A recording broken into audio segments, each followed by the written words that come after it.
Dar boa tarde de novo, boa tarde, eu sou. Boa tarde, turma. Vou me apresentar um pouquinho, a gente já se conhece, né? De vista. Meu nome é Roger Silva Vargas. O meu seminário corresponde ao habilidades musicais, expressão e interpretação. A escolha desse tema por mim foi basicamente pela preferência da prática em performance, né? E esse tema seria interessante para nós todos fazer como se fosse uma pequena performance para vocês. Eu escolhi uma sonata de Antônio Vivaldi. Eu não vou tocar ela inteira, seria uns 10 minutos mais ou menos, mas eu acho que vai servir de substância eu tocar um movimento lento, o terceiro movimento, que vai servir sempre de exemplo prático para a teoria, né? Então vamos lá.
Gente, antes de ele nesse texto, antes de ele explicar e falar a respeito da expressão e interpretação, ele vai separar, né, esses dois temas. Mas no início do texto, para quem leu, ele fala a respeito desses dois temas juntos, né? No início do texto, já tem essa frase destacada dele, né? Expressão e interpretação como comunicação intencional. Quem tiver o texto aí pode acompanhar. E mais adiante a gente vai ver que isso existe para que o músico comunique algo ao ouvinte. E ele mesmo fala que isso vale-se a todas as culturas. No ponto seguinte, o ponto crucial da performance expressiva é a sutil manipulação de som, ataque, tempo, afinação e timbre. É o que ele chama, esse trecho, de parâmetros de performance expressiva, alguma coisa assim. Ele diz que o som, o ataque, tempo, afinação e timbre, do jeito que você vai usar, manipular, é que vai fazer com que a performance seja expressiva. Eu apresentei para vocês aqui um movimento de uma sonata, mas poderia ser muito bem uma canção de bossa nova, um jazz, até mesmo um heavy metal, um rock, seja lá o que for. Qualquer estilo vai ter sempre, qualquer desse estilo que seja expressivo, como performance, vai ter como é que se fala? Essa sutil manipulação de som, ataque, tempo, afinação e timbre. O ponto seguinte é a expressão, um conjunto de detalhes que abrange todas as características que podem alterar a identidade musical.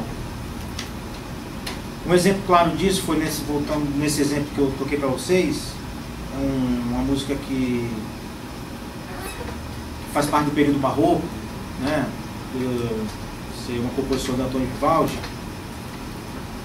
Então, qual foi a minha maneira de alterar isso? A música está escrita, as notas, e no estilo barroco você repete sempre a música. Então você toca ela como está escrita e repete, fazendo pequenas ornamentações.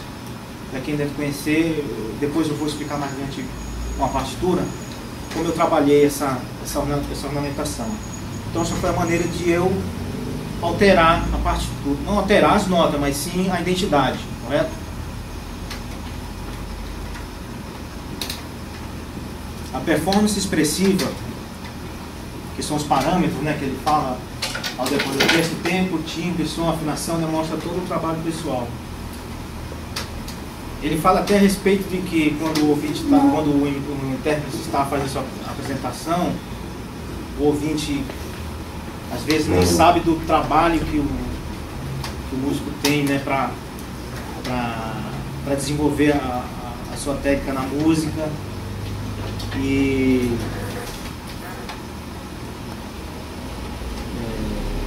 enfim, quando nós vamos assistir um grande virtuoso tocando, nós achamos que ele desenvolveu de que maneira essa técnica. Foi através de um árduo trabalho de anos e anos. Intérpretes da música em geral têm as notas escritas por outra pessoa, né? No caso a sonata, né? Isto significa que o nível da performance é inteiramente dependente de como o músico vai gerenciar essas notas. Logo em seguida ele fala a respeito de estudos científicos gerando desconforto. Para quem assistiu o vídeo do professor, que o professor disponibilizou para a gente, do Sting, no final do vídeo ele demonstra uma certa inquietação. Então isso existe bastante, né, os músicos apresentam um desconforto com a ciência, quando a ciência tenta analisar e buscar compreender a expressão, né? É como se a ciência estivesse invadindo o núcleo misterioso e pessoal do artista. Porém, essas pesquisas, através da ressonância magnética e outras análises científicas também, de bases históricas, isso só vem a somar para que o músico tenha um desempenho maior, ou seja, direções novas de interpretação.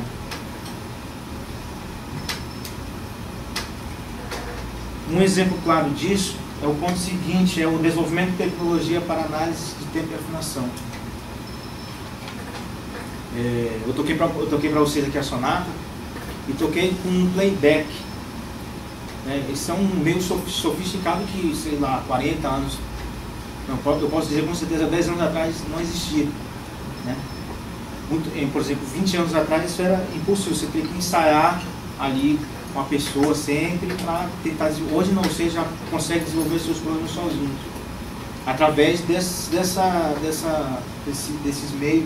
desenvolvimento da tecnologia de gravação. E por sua vez vai permitir análise de tempo. No caso desse playback não, que ele só tem um tempo definido, né? Mas no quesito de afinação, né? Mas para o análise de tempo, o autor também cita nessa mesmo desenvolvimento da tecnologia a criação do MIDI, né, que ele chama aqui Musical Instrument Digital Interface. Esse pode ser uma revolução na educação musical. Vou mostrar um exemplo para vocês desse mesmo movimento que é disponibilizado na internet, como MIDI. Já está outro tema e tudo, mas esse MIDI você pode abrir num software de música e você vai ali botar o andamento que você quer. Então, quer dizer, você já vai começar a analisar o tempo da música que você quer. Vocês escutaram que tem a melodia inicial, nesse software você pode tirar essa melodia, né? Foi basicamente o que eu fiz, e depois disso eu fiz transformei o MIDI em MP3, ficou praticamente um som do piano.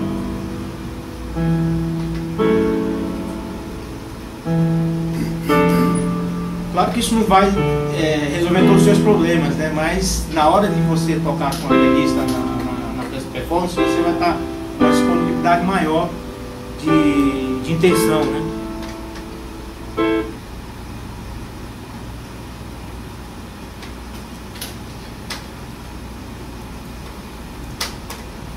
Aí que eu falei para vocês, ele já entra na expressão, ele esmerilha um pouquinho, ele define, ele cria umas definições a respeito da expressão. A expressão refere-se a variações aleatórias por regras idiosincráticas e outras características que os performers inserem em uma apresentação.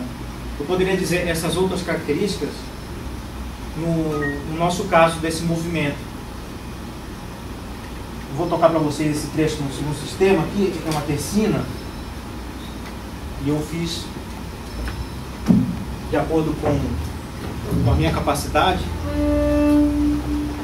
inserir essa característica que é do estilo barroco, por exemplo, na repetição desse trecho. Eu não vou tocar toda a parte, mas vou dar um exemplo para vocês. Ele está escrito assim, né?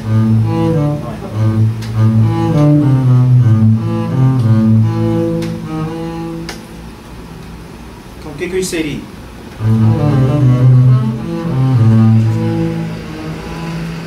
Essa ornamentação é como se fosse uma improvisação, uma liberdade que o intérprete tem de explorar a melodia, mas sendo que na primeira vez que você toca como está escrito.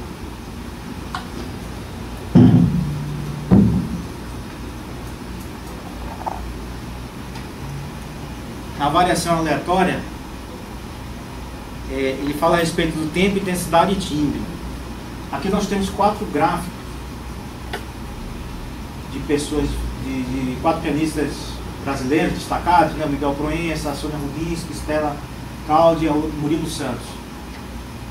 Para quem teve o mínimo de experiência em estúdio,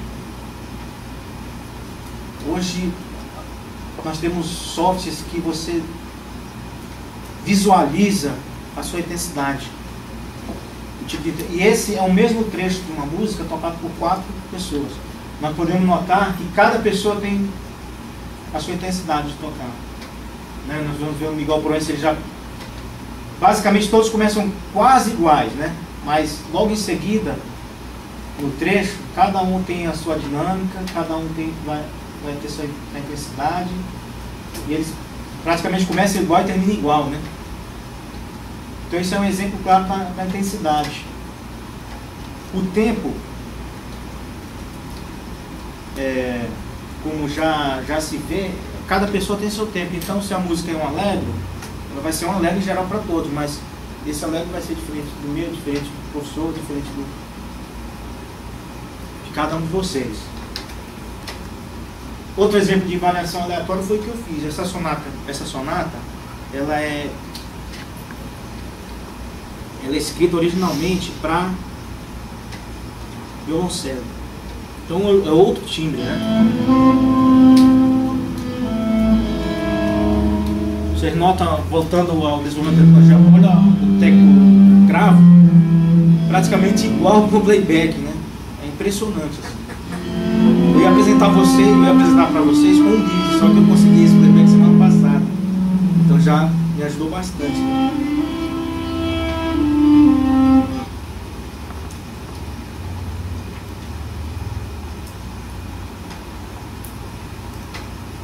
Na variações por regras, ele já faz outro, já divide em 3 partes novamente: generativa, emocional e dinâmica. Essa generativa, ele explica que ela é movida pela estrutura, ou seja, como eu vou apresentar o início, no caso desse movimento que eu toquei, eu vou apresentar o início. Vou voltar de novo para o instrumento para falar mais claro.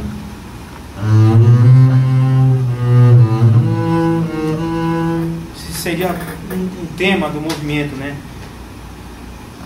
Em relação ao final,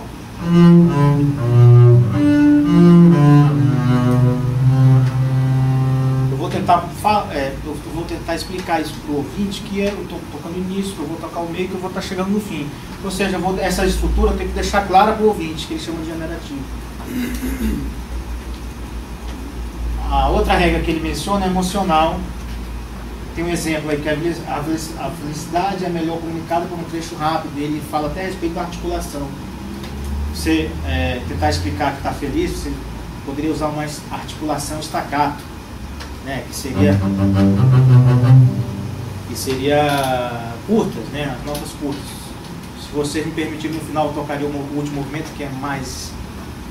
não chega a ser tão feliz, mas é um rápido, mas é staccato. Em alguns momentos, é claro. E a tristeza seria melhor interpretada por um trecho lento e legato, que é o caso desse movimento. Correto? Alguma dúvida? Se alguém tiver de acordo, não tiver, pode me ajudar aqui também na... E o da dinâmica. Da dinâmica é derivações de ações que ocorrem naturalmente. Por exemplo, nesse movimento, ele é esse movimento da sonata são 2 trechos A, B, no qual ele é repetido. O A toca a primeira vez, a segunda vez você tem a liberdade de fazer a ornamentação que eu falei, e a B. Então, a parte B, a última parte B, por regra, o intérprete vai buscar um ralentando natural que vai acontecer. Ele não vai tocar como se fosse uma repetição, ele vai buscar terminar a música. Você entendeu? Essa variação idiosincrática é a última que ele fala a respeito de expressão. Comportamento peculiar que depende em geral da cultura e formação do intérprete, ou seja, trata-se de uma deliberação pessoal. O texto tem eles reuniram umas gravações de pianistas famosos, como no próprio texto que fala do Ascanase, do Portotti, do Horowitz. Eles reuniram essas gravações, esse mais alguns, são distinguidos pianistas aí do século XX, né? E juntaram gravações de alunos, que eles chamam de amadores competentes, seriam alunos, né? Então o que eles notaram? Que os grandes intérpretes, eles eram bem diferentes as interpretações entre eles, entendeu? Enquanto que os alunos tendiam a ser parecidos entre eles. Então os distinguidos alunos tinham quer dizer, os pianistas distinguidos, eles tinham uma liberdade maior na interpretação, né? Inclusive tem uma frase dele bem interessante que ele fala: quanto mais expressiva a performance, mais idiosincrático é o intérprete. Interessante isso. A endocrasia também é influenciada por limites físicos. Um exemplo, cara, que eu acho que o professor falou isso da outra aula passada, de um pianista que era cego e escutava o piano a 4 mãos. Não era isso? E ele tentou reproduzir isso, o piano chegou a reproduzir isso, chegou né? Uma vez eu tive a oportunidade de tocar num show, e era um especial, mais ou menos, se chamava... Eu não lembro bem, mas era com pessoas que tinham um limite físico, deficiência, né? E tinha um violinista, que ele era anão, né? E ele tocava o violão como se fosse piano, nas coxas, sentado. Assim, era incrível. Você vira o rosto e você acha que está tocando outra pessoa. Mas só um exemplo. Aí, entrando na interpretação, a interpretação refere-se à maneira em que os atos expressivos são escolhidos e combinados. O que ele quis dizer é que a expressão seria as ferramentas para você usar na interpretação. Que modo você vai usar? Por exemplo, eu usei a ornamentação. Eu usei o meu modo para me interpretar. Basicamente seria assim, as ferramentas, como você vai usar na interpretação. Um tempero, né? A expressão seria um tempero. Você não vai interpretar, não ia salgar demais, não ia deixar isso. Então seria basicamente isso. Ele fala a respeito da natureza da interpretação, que ela tem uma certa imposição de estruturas e padrões. Vou voltar aqui para o instrumento. Ele fala, nessa parte ele fala sobre o arco, que é esse aqui. Para quem não conhece o contrabaixo, que todos devem conhecer, eu vou falar menos de 30 segundos. O contrabaixo é da família das cordas, né? Um instrumento mais grave que tem na família das cordas. Funciona a mesma coisa que o violino, né? Uma vara com a crina, com a crina nós passamos um breu para que ela fique áspera para tirar o som atualmente é metal, mas antes era tripa, né? Então para tirar o som. Ele fala que essa natureza, essa estrutura, ele fala a respeito do arco. Você não vai poder tocar uma música, por exemplo, uma música lenta com um arco curto. Eu não poderia tocar isso. E também que eu não poderia tocar uma música rápida com um arco longo. Nem tem como tocar. Então isso seria uma imposição da natureza da interpretação, seria justamente essa estrutura, né? Que ele chama de estrutura. Ele faz um exemplo lá a respeito do arco. Estruturas e padrões.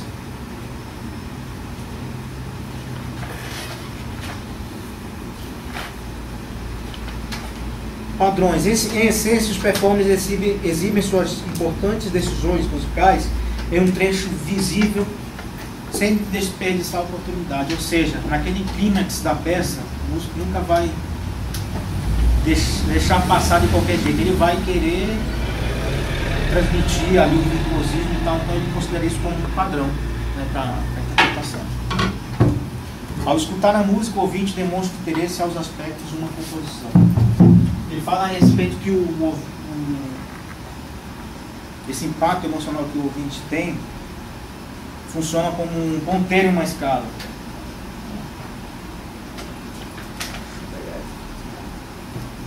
O impacto emocional funciona como um ponteiro em uma escala. Esta é uma forte evidência que a expressão intencional é importante para chamar a atenção do ouvinte. Ele volta de novo àquela frase do início.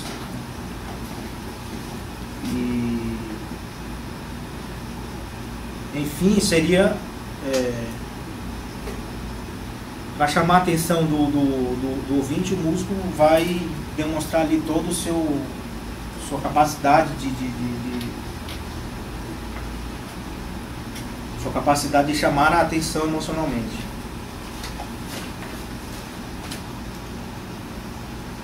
Antes de chegar nos finalmente,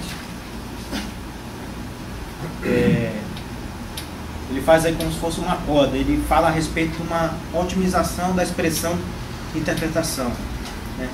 Aprendizagem. Ele divide normalmente em 3 partes: observação, imitação, desenvolvimento técnico, feedback apropriado, apresentação pública e banca julgadora. Na observação e imitação, ele faz uma divisão entre a cultura de conservatório e os músicos populares, né? De jazz. Ele fala que na cultura de conservatório, o aluno evita observar e a imitar com medo de se contaminar, né? Mas eu acredito que se o aluno está recebendo as aulas, ele vai ter que se influenciar por alguém que é o professor, né? Quem também não gostaria de ser contaminado por um Yoyomar, né? Por um Misha Mais, que seria muito bom, né? Então eu acredito que isso deve existir mais em relação a uma competição, né? Uma competição, uma vaga de um emprego que seja, que aí sim o músico ele tende a se distanciar dos outros para não escutar para si, não se contaminar. Porém, essa observação e alimentação para os músicos populares e jazz em geral, essa observação e alimentação é um estágio primário da aprendizagem, é justamente observar e imitar.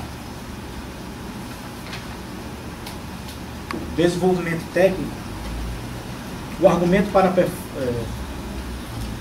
a performance expressiva depende da habilidade dos próprios artistas de aplicar as regras expressivas.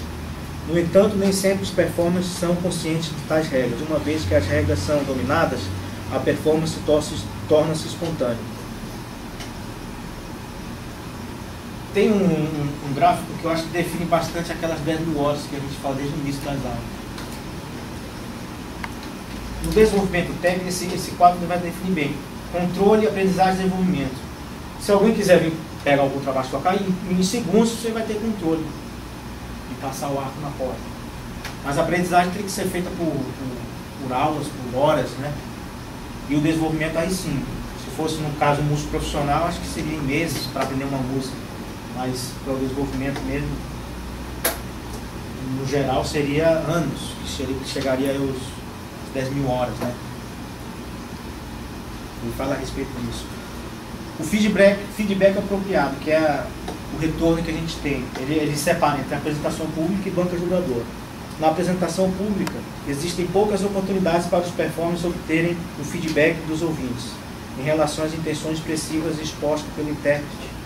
Por esta razão, a performance vai depender crucialmente da formação do intérprete. Então, ele já disse tudo a respeito dessa relação entre o intérprete e a apresentação, no caso como eu fiz aqui com vocês, para um público, que seria bem diferente se fosse uma banca julgadora. Que aí, nesse caso, ele fala que isso ainda é um produto de pesquisas ainda, né? E tem uma frase dele interessante lá, que é assim: jurados de interpretação geralmente não são confiáveis, mesmo quando ela é feita por especialistas. Então é muito complicado. Eu acredito que você tem que ter ali a sorte do seu lado. Bem, ainda é produto, inclusive é um produto a ser estudado ainda pelos pesquisadores, essa relação entre uma interpretação e o feedback a uma banca julgadora. Muita gente não se propõe a falar a respeito disso. O que a gente tem hoje são, como se fala, pesquisa empírica, né?